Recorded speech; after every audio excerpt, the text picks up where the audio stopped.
everyone, Steph here from thegoodraide.com. We are here checking out the Sojourner in a 148 from Coalition. This is a directional kind of powder free ride board. It has a slight swallowtail, and it is a pretty wide underfoot board. So definitely the type of board that you can ride volume shifted and size down a little bit, depending on what you're looking for. It comes with a sintered base. And this is a pretty much full rocker board, so it has a mellow rocker underfoot, going to a gradually more rocker on the nose and a little rocker on the tail. So this is made to float. It's made to ride on those deep snow days. And as you can see, it has a little bit of a swallowtail here and a big old fat nose. And it also comes with about 19 millimeters of taper.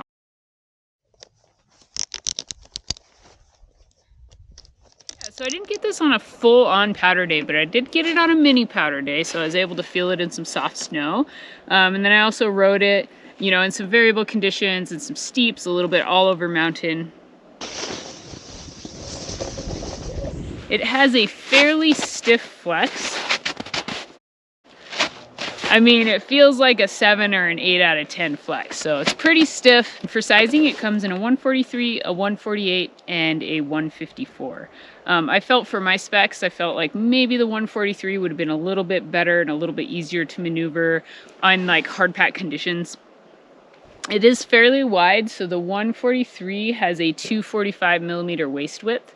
And for comparison, my 143 that I ride almost every day, my all mountain board, has like a 232 millimeter waist width. So you get about 10 mil more underfoot, which is going to increase the float and surface area on the snow. And then the 148, which is this one, has a 257 millimeter waist width. And the 154 also has a 257 millimeter waist width. So if you want the smaller waist width, you're going to have to go with the smaller size, the 143.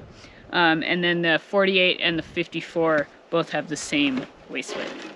Since this is a powder board, we will talk about powder first. It definitely felt maneuverable. The rocker profile allows it to pivot quickly in softer snow, and the wider waist width and the big old nose and the taper allow it to kind of like pivot in the snow with less effort. The stiffer flex allows it to feel very stable at higher speeds, and when you hit bumps or something, it's just going to kind of power over them. It's not the type of board that's super turny. It just kind of wants to float along. So yeah, I feel like you set this back too. It's already directional, but you set back even more and you will get even more float and powder. So they suggest in the sizing that you can ride it in your own size. And then because of the wider waist width and the rocker and the way it's designed with the taper, that you won't have to size up to have float in powder. You can just ride the size board that you normally ride and get powder board performance out of it. You know, it felt good again in better snow conditions. It felt good on steeps. It felt maneuverable for me to turn through the steeps and kind of ride around. Where I felt the waist width as far as turn initiation, I'm going to put this at a medium fast to turn for me. If I had a little bit bigger boot or maybe had a little bit more weight, it would probably turn it quicker. But on harder snow is where I felt that. In softer snow, it felt fine. It was maneuverable and I was able to turn it whenever I wanted. So where I really felt the waist width was in harder snow, in like icy conditions and groomers. So I feel like this board wants to be ridden on powder days mostly. And you know, it definitely, for me, with softer snow, it turned quickly enough to ride through trees and off piste and things like that and really maneuver through there. And on groomers, it was pretty fun. I feel like this board for me is more specifically a powder board and not that like powder / carving board, just because of the rocker profile. It's not extremely turny, so I felt like this kind of liked to take more open turns and bigger turns and go a little faster on groomers. I did get to test it out in some icy conditions and kind of scraped off spring snow that was still frozen, and it was like a medium edge hold on ice. So not the board you're going to want to take out if you see a lot of icy conditions, but the board you're going to want to take out in those snow days and those deep days.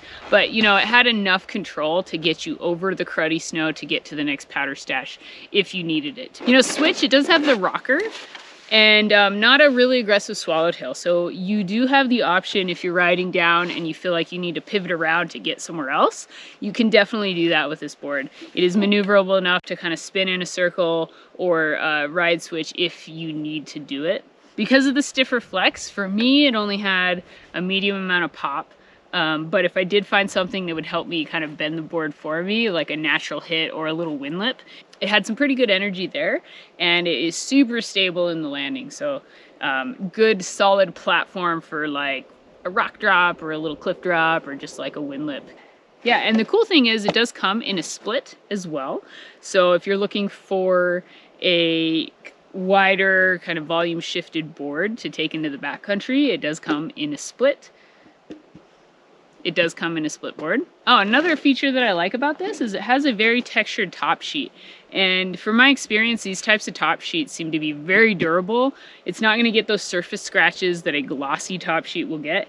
And it adds a little bit of traction when you're one footing or sliding around. It has a little bit of traction on the top.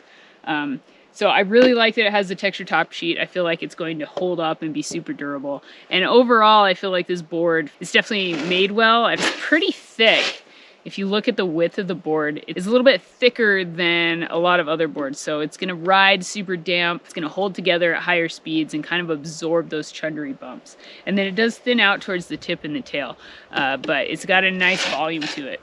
Not the lightest board underfoot. It is a little bit heavier, but it's that trade-off between being a damp ride and having kind of like a smooth feel on the snow, or being a board that you can kind of feel everything going on underneath you. So this leans more towards the, yes, slightly heavier, but also kind of like that cruisy, damp Cadillac type ride. Yeah, I feel like this board would be good for an intermediate and above rider. It would be good for someone to add to their quiver. So if you're looking for a powder specific board, you want a board to float on some deep days, and you want that help of that rocker profile, then the Sojourner could work for that. So if you're an intermediate and above rider looking for a wide, directional, tapered powder board to take out on those deep days, maybe check out the Sojourner from Coalition.